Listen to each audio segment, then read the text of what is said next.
Deus, para que façamos, melhor, para que você me acompanhe na leitura desse texto. Olha o que diz aqui. Palavras de Jesus para mim e para você.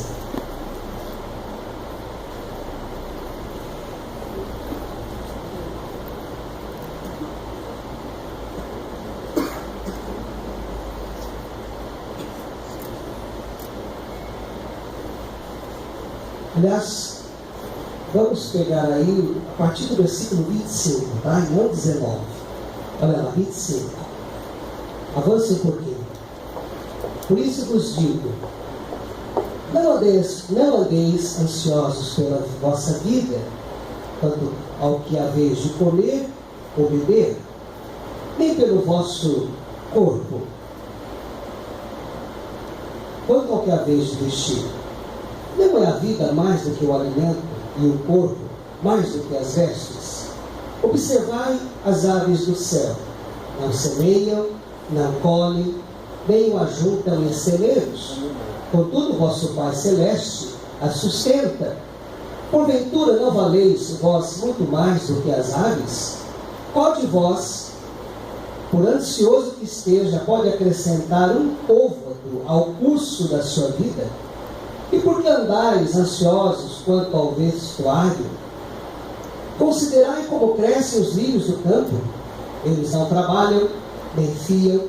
Eu, contudo, vos afirmo que nem Salomão, em toda a sua glória, se vestiu como qualquer deles. Ora, se Deus veste assim a erva do campo, que hoje existe, e amanhã é lançada no forno, quanto mais a vós outros, homens de pequena fé?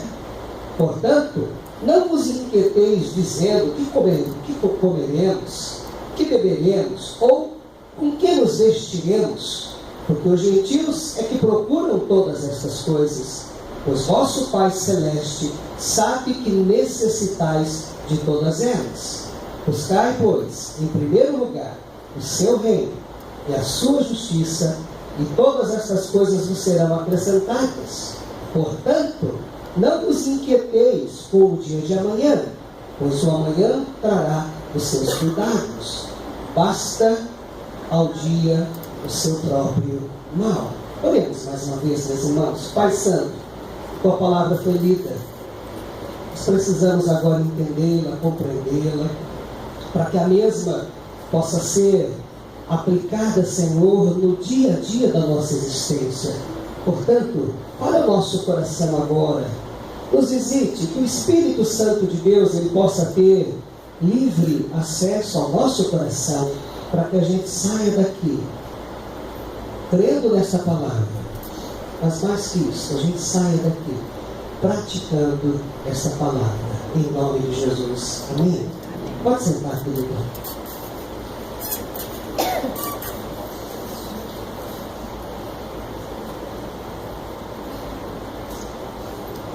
Uma das orientações que nós recebemos neste texto, e que é, aliás, todas as demais ideias são trabalhadas em cima desta orientação, é que eu e você não devemos andar ansiosos. Não deve haver espaço na nossa vida para angústia. Não deve haver espaço na nossa vida para ansiedade. Agora, queridos, um dos grandes danos, eu não sei se você sabe, um dos grandes prejuízos dos nossos dias é a ansiedade. O que é a ansiedade, pastor? Ela surge, ela aparece, ela ocorre diante da nossa incapacidade de mudar o futuro iminente. Está para acontecer algo e eu não tenho como interferir. Eu não tenho como mudar essa situação muito difícil. E o pior, ter que esperar uma solução sem que eu nada possa fazer. Aí a ansiedade surge, acontece, aparece.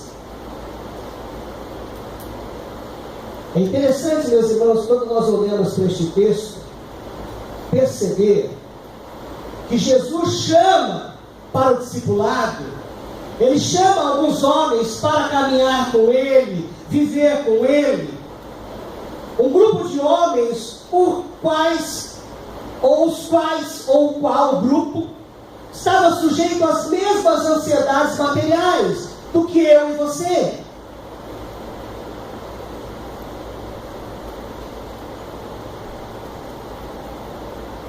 É por isso que esse texto, ele pode nos ensinar muito nesta noite.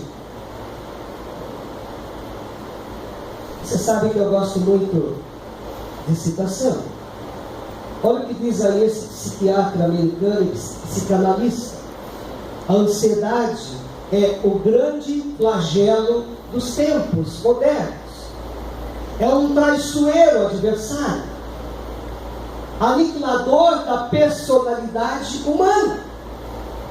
Esse psiquiatra, esse psicanalista, que passou por aqui há muito tempo atrás, ele vai dizer que a ansiedade é como uma tortura, é como um tormento. Isso aconteceu, meus irmãos. Isso acontece às vezes, ou isso acaba acontecendo com a nossa vida, com o nosso coração. Mas quando a gente olha aqui para esse texto que acabamos de ler, a gente tem aqui, por exemplo, Pedro, que trabalhava numa indústria pesqueira. Basta você olhar Marcos capítulo 1, dos versículos 16 ao 20. Você se depara também com Mateus, que era um fiscal do imposto de renda. Ele recebia os impostos comerciais dos mercadores de fora. Nós nos deparamos também com Zaqueu, que é percebido como um alto funcionário da fiscalização de impostos lá da prefeitura de Jericó. Nós nos deparamos com André, que era um pescador e que também se tornou relações públicas do colegiado apostólico. E a gente percebe também Lucas, que foi um médico. Preste atenção no que eu vou dizer a você. Todos esses homens corriam o risco, sim, de cair na ansiedade pelos bens materiais.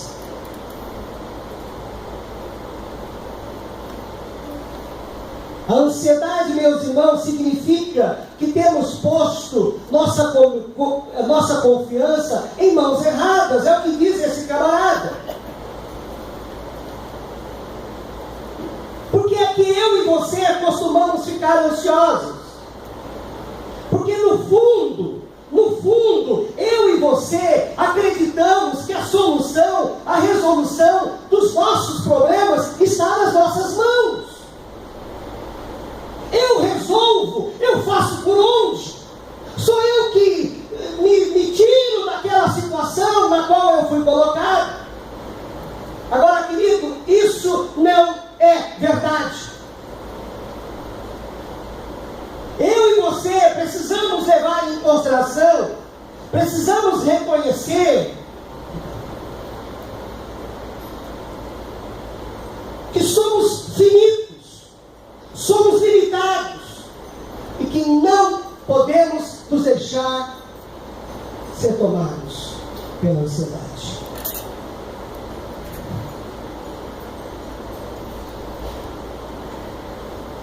Esse texto, queridos, apresenta alguns motivos, algumas razões para que eu e você não sejamos vencidos pela ansiedade.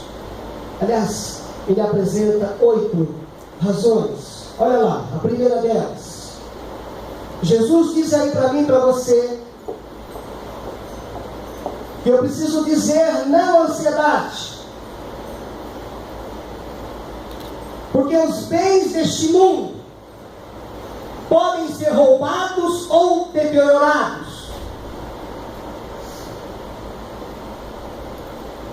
Porque eu me aflijo, ou eu deixo de ser tomado pela ansiedade por conta dos bens deste mundo. Olha o que diz o texto aí. Não acumuleis para vós outros tesouros sobre a terra, onde a traça e a ferrugem corrói.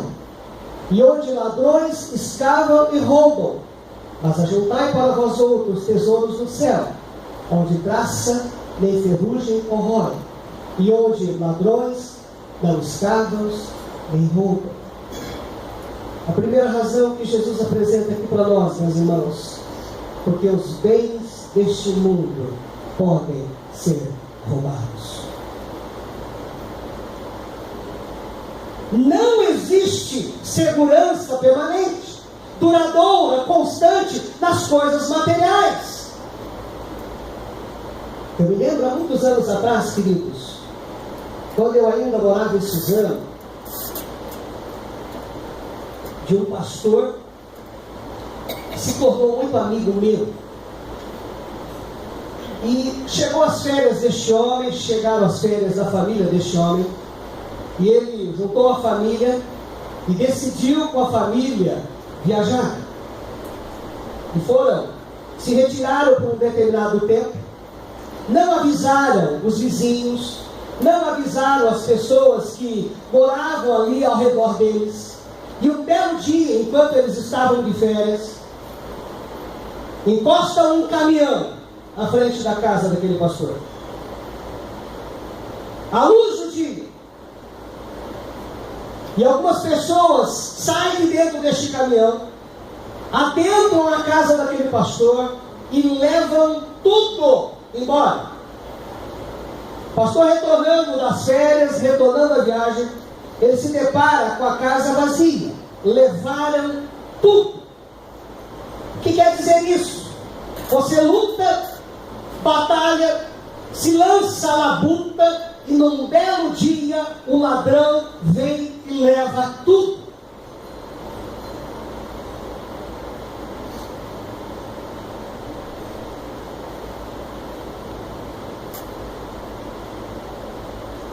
A segunda razão, meus irmãos, que Jesus apresenta aqui para nós é porque os bens deste mundo, eles podem contaminar, ou se você preferir, eles podem poluir, eles podem corromper a vida com a cobiça. Versículos 22 e 23. São os olhos a lâmpada do corpo. Se os teus olhos forem bons, todo o teu corpo será luminoso. Se porém os teus olhos forem maus, todo o teu corpo estará em trevas. Portanto, caso a luz que em ti sejam trevas, que grandes trevas serão? O que é que Jesus está dizendo aqui para mim e para você? Que se eu não tomar cuidado, os bens deste mundo me levarão à cobiça. O que é isso? Um desejo demasiado exagerado pelas riquezas, pelos bens deste mundo. Jesus está dizendo aqui para mim e para você que os olhos são a lâmpada do corpo. Eles são como uma luz para o corpo. Amados, aquilo que prende a atenção dos nossos olhos pode muito bem representar, ser a imagem, denotar, designar qual é o tipo de caráter que eu e você temos.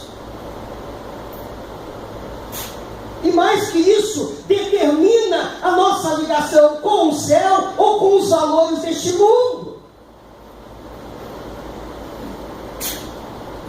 É por isso que o sábio vai dizer lá no livro de Provérbios, capítulo 23, versículos 4 e 5, não se mate de trabalhar, nem pense demais nisso, pois o seu dinheiro pode de repente sumir, como se tivesse criado asas.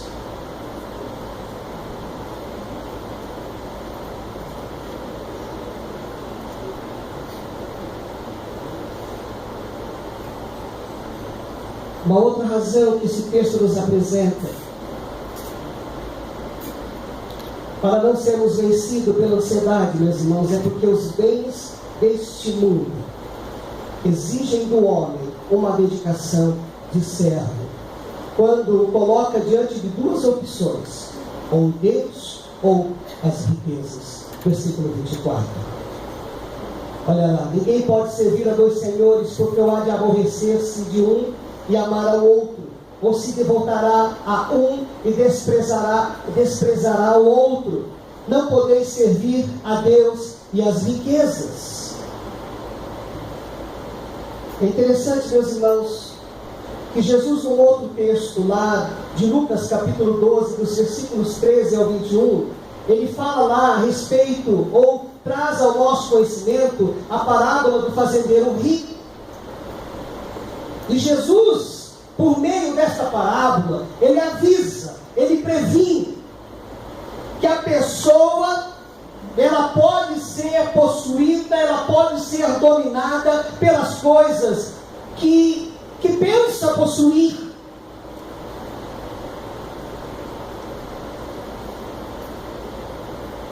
E aí, qual é a saída para mim e para você diante disso? Qual é o caminho que eu devo tomar para não ser dominado pelas coisas materiais? É me submeter ao governo de Deus, tendo ou não tendo. Há quem diga, meus irmãos, que a ansiedade é um sentimento dos escravos dos bens materiais. A pessoa escravizada aos bens materiais, ela vai ser ansiosa. Ela vai ser tomada por essa aflição.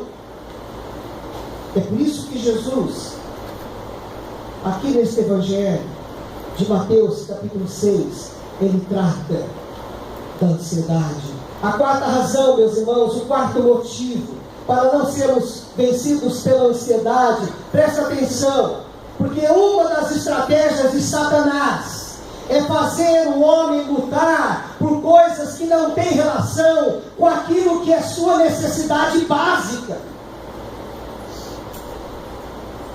Satanás tem metas, ele tem objetivos.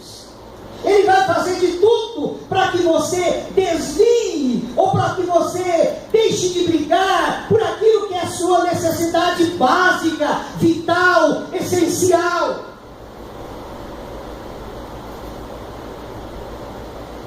Meu irmão, minha irmã, a ansiedade quanto às coisas materiais, como comida, roupa, é desnecessária, é inútil, é maligna, ela não pode acrescentar um côvado à sua estrutura, é que diz aqui o texto. Porque vejam, se Deus cuida das aves do céu, pode confiar, Ele cuidará de nós, é o que diz aqui o texto.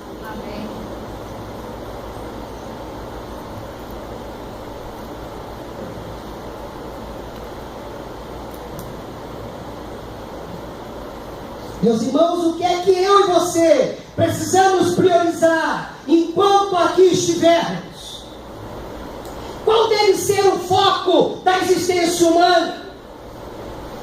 É a busca pela plenitude da vida, a qualidade plena da vida em Jesus. É o espírito em comunhão com Deus. É quem determina a plenitude da vida, não o nosso organismo. Mas eu entendo, meus irmãos, que pode ser que uma determinada pessoa, ela até tenha uma aparência bonita, um aspecto agradável à vista, ela desfrute de uma alimentação saudável, ela tem o privilégio de praticar esporte diariamente. Porém, essa mesma pessoa está sobrevivendo, ou seja, sem meios e recursos em relação à vida plena.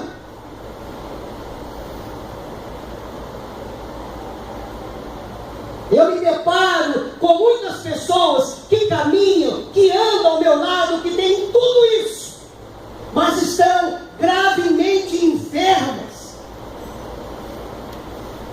E escondem tal enfermidade por meio de uma aparência bonita. Olha a oração do sábio. Leve em consideração essa oração. Olha o que ele vai dizer: afasta de mim a falsidade e a mentira. Não me des nem a pobreza, nem a riqueza. Dá-me o pão que me for necessário. Em outras palavras, querido, Ele está dizendo aqui para mim e para você: Deus, não me deixes mentir.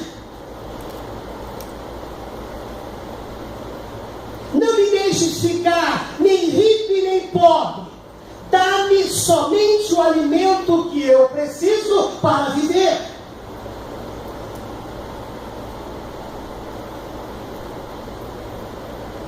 Há uma outra razão, meus irmãos, para nós levarmos em consideração, para não sermos vencidos pela ansiedade. A ansiedade impede o homem de possuir as coisas quando elas lhe são dadas, porque ele não acredita na promessa daquele que supre todas as nossas necessidades.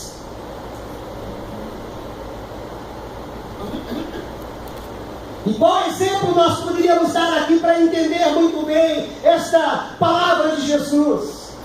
Meu irmão, um pai tem muitas coisas para dar aos seus filhos. No entanto, muitos não recebem o que o pai tem para lhe dar, pois não acreditam nisso. Por conta disso não pedem.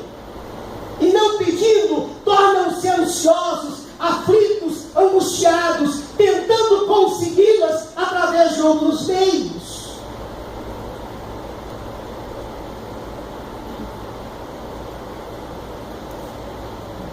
Mas há uma outra razão, meus irmãos, para não sermos vencidos pela ansiedade. Porque a ansiedade chega quando não se crê no senso dos valores de Deus. Quando eu deixo de levar em consideração os critérios, os conceitos dos valores de Deus com relação à minha pessoa, a ansiedade toma conta da minha vida. Se não, veja, observai as aves do céu, não semeiam, não colhem, nem ajuntam em celeiros, contudo o vosso Pai Celeste a sustenta. Porventura, não valeis vós mais do que as aves? Meu irmão, precisamos crer no senso dos valores de Deus. Você precisa crer, amado, que você tem sim valor para Deus. Você tem sim importância para Ele. Acredite que Ele sabe sim o que é melhor para você. Jamais desconsidere o fato de que Deus é bom, Venâncio, e cuida da gente. Se Ele dá a vida, Ele cuida da vida. É o que Jesus está dizendo aí para nós. Agora preste atenção que eu vou dizer aqui a você. Eu não estou aqui afirmando nas entrelinhas que por conta deste cuidado você está isento dos problemas difíceis. Não é isso que eu estou dizendo.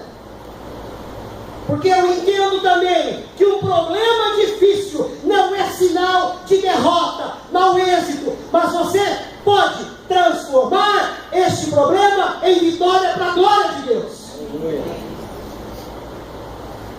Portanto, não reclame dos problemas difíceis. Peça a graça de Deus, sabedoria, para transformá-lo em vitória pela glória de Deus. Há uma outra razão ainda neste texto aqui, meus irmãos, para não sermos vencidos pela ansiedade. A ansiedade não prolonga a vida. Ela não pode aumentar os anos da existência humana. Ela não vai fazer que dure mais tempo a sua vida. Queridos, precisamos entender de uma vez por todas que a ansiedade não é produtiva, ela não serve para nada, ela não consegue nem mesmo acrescentar uma hora que seja a nossa vida.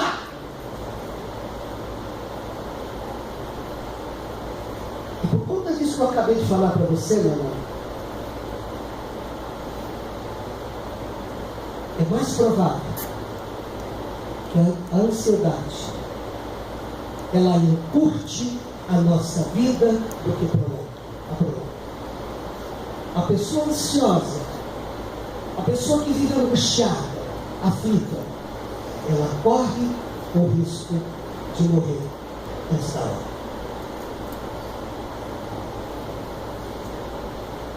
É por isso que alguém já disse que a ansiedade é o veneno da vida humana. É um traiçoeiro adversário. Ela aniquila, ela acaba com a vida humana. A oitava razão para não sermos vencidos pela ansiedade é que a ansiedade não produz fé. Porque ela não descansa na provisão diária de Deus por nós.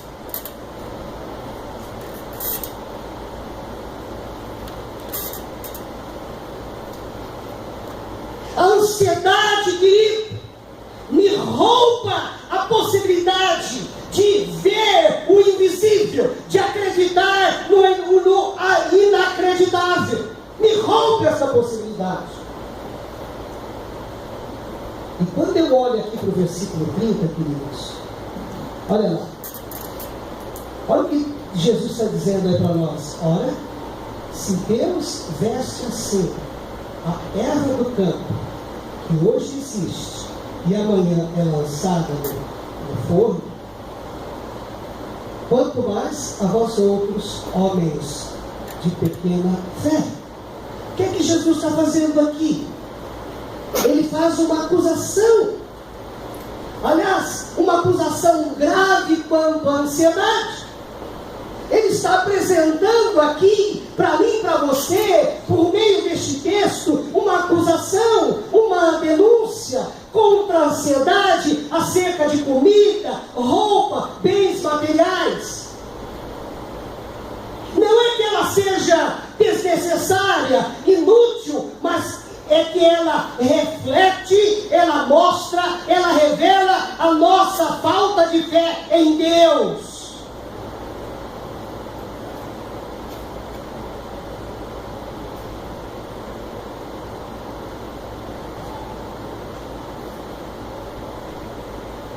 E aí, meus irmãos, olha o que Davi diz aí para mim e para você. Que afirmação bonita Davi traz aqui para a gente. Fui moço e já agora sou velho. Porém, jamais vi o justo desamparado, nem a sua descendência a mendigar o pão. Louvado seja Jesus. Olha que depoimento lindo. Olha que declaração linda. Ele está dizendo aqui que o justo terá provisão do alto, terá provisão de Deus. Ele está dizendo aqui que o alimento, tudo aquilo que é necessário para o nosso sustento, não só nosso, mas da nossa família, terá provisão. Ele diz, olha, eu nunca vi um homem bom, justo, abandonado por Deus. Eu nunca vi os seus filhos mendigando comida, pedindo esmola, se humilhando a terceiros para ter o que comer. Nós precisamos aprender com Davi, meus irmãos.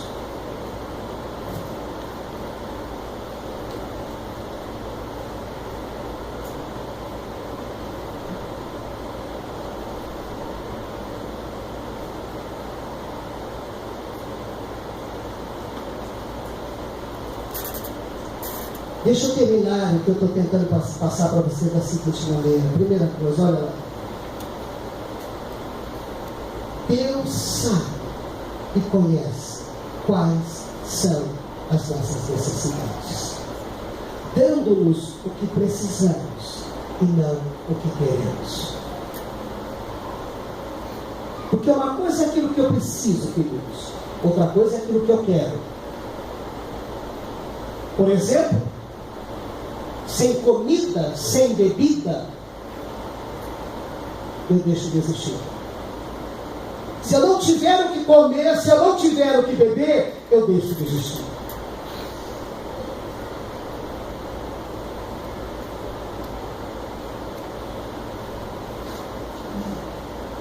Agora, o que eu quero vem do desejo de possuir alguma coisa. Então, eu estou com o meu poisézinho lá fora. Já me deu um pouco de trabalho. Mas com ele ou sem ele, eu continuo existindo. Às vezes eu tenho vontade de ter um carro novo, eu quero, mas tendo ou não tendo, eu não tendo este carro novo, eu continuo existindo. Então, Deus, Ele sabe das minhas necessidades.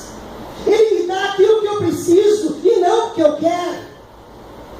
Ele não ignora as minhas necessidades. Por isso Ele vai dizer ali, portanto, não vos inquieteis dizendo que comeremos, que beberemos ou com que nos vestiremos, porque os gentios é que procuram todas essas coisas, pois vosso Pai Celeste sabe que necessitais de todas elas. Há uma outra parte ainda dentro dessa conclusão, meu irmão. Cuidado, porque hoje não é o dia de nos preocuparmos com o amanhã. Porque tem muita gente vivendo em função do amanhã. Se preocupando. Agora, uma coisa é certa. Se você tiver condições de resolver, fazer desaparecer um problema. O que é um problema, pastor? Uma situação difícil, complicada a ser resolvida. Ou impedir um problema que vai acontecer amanhã ou no próximo mês. Faça algo sim para resolver, para solucionar esse problema. Mas só nessa condição, só nessa situação. Mas não faça a sua vida uma vida de preocupação com o amanhã. Entregue o amanhã nas mãos de Deus. Porque senão veja o que Jesus está dizendo aí no versículo 34. Portanto, não vos inquieteis com o dia de amanhã, pois o amanhã trará os seus cuidados. Basta o seu próprio dia, o mal. Meu amado, você quer aprender o segredo do sustento de Deus para você? O que é que a palavra de Deus diz? Qual é o caminho que eu preciso seguir para descobrir o segredo do sustento? Em primeiro lugar, meu irmão, coloque Deus como prioridade na sua vida. Faça dele a prioridade das prioridades. Priorize as coisas de Deus em sua vida.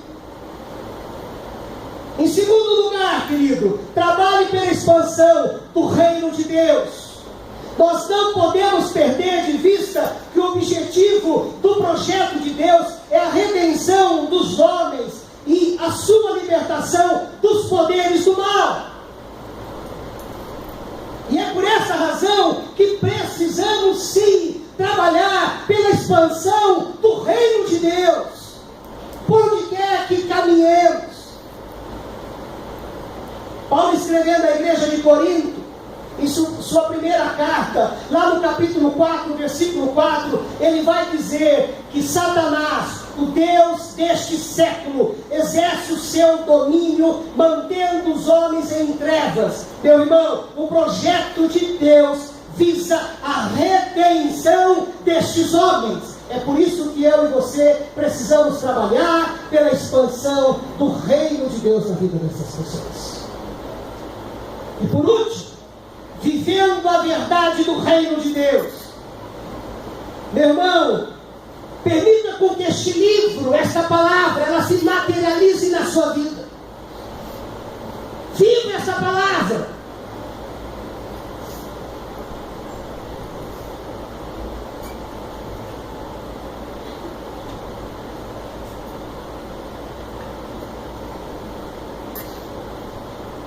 Sabe o que eu preciso ainda dizer a você, irmão? Não há melhor remédio para a ansiedade do que fazer essas coisas que eu acabei de passar para você, colocando Deus como prioridade na sua vida, trabalhando pela expansão do reino de Deus e vivendo a verdade do reino de Deus. Que Deus possa tenha misericórdia da gente. Que Deus, por meio desta palavra, nos permita ou nos leve a perceber que, se permitirmos ou se deixarmos ser vencidos pela ansiedade, nós estamos tomando um caminho que não é de Deus para mim e para você. Querido, que Deus tenha misericórdia da tua vida. Que Deus tenha misericórdia da nossa igreja. Vamos orar por isso? Feche os teus olhos. Pai, a gente acabou aqui de descobrir algumas razões, alguns motivos apresentados pelo nosso Senhor, para que não nos curvemos na ansiedade ou não sejamos vencidos pela ansiedade, em decorrência de priorizar a busca dos bens materiais e fazer disso o ideal das nossas vidas, da nossa existência. Que a gente possa, ó Deus, entender que assim como o Senhor tem cuidado das árvores, o Senhor cuidará da gente. E que o Senhor não irá, ou o compromisso do Senhor não é para com aquilo que eu quero, mas sim para com aquilo que eu preciso, e que tem a ver com a necessidade básica da minha vida. Ó Deus, tem misericórdia de nós. Abra o nosso entendimento quanto a esta palavra, e que não haja aqui mais ansiosos entre nós por conta das razões, dos motivos que foram aqui apresentados. E se a gente tiver que perder uma noite de sono, que ela não seja fruto da ansiedade que está ali nos matando aos poucos, por conta daquilo que não poderemos resolver no dia seguinte, mas que ela seja, ó Deus, em decorrência da experiência que estaremos desfrutando ali, orando, da experiência que poderemos desfrutar caminhando contigo durante as horas da noite, em oração, em louvor, em adoração ao teu santo nome. Tu conheces cada uma das vidas que estão aqui. Se essa palavra, Deus, ela encontrou espaço nos corações dessas minhas queridas ovelhas, eu quero pedir as tuas mais ricas bênçãos sobre cada uma dessas vidas. Ó Deus, nos permita a valorizar, a descobrir um caminho aí do sustento de Deus para as nossas vidas. Que a gente possa fazer de Deus a prioridade das prioridades. Que a gente possa continuar trabalhando pela expansão do reino de Deus. E que a gente também, Deus, passe a viver, a praticar a verdade, a palavra de Deus. Louvado seja o teu santo nome. Obrigado, Deus, por tudo que o Senhor fez e ainda fará em nossas vidas. Em nome de Jesus. Amém. Amém. Deus seja louvado.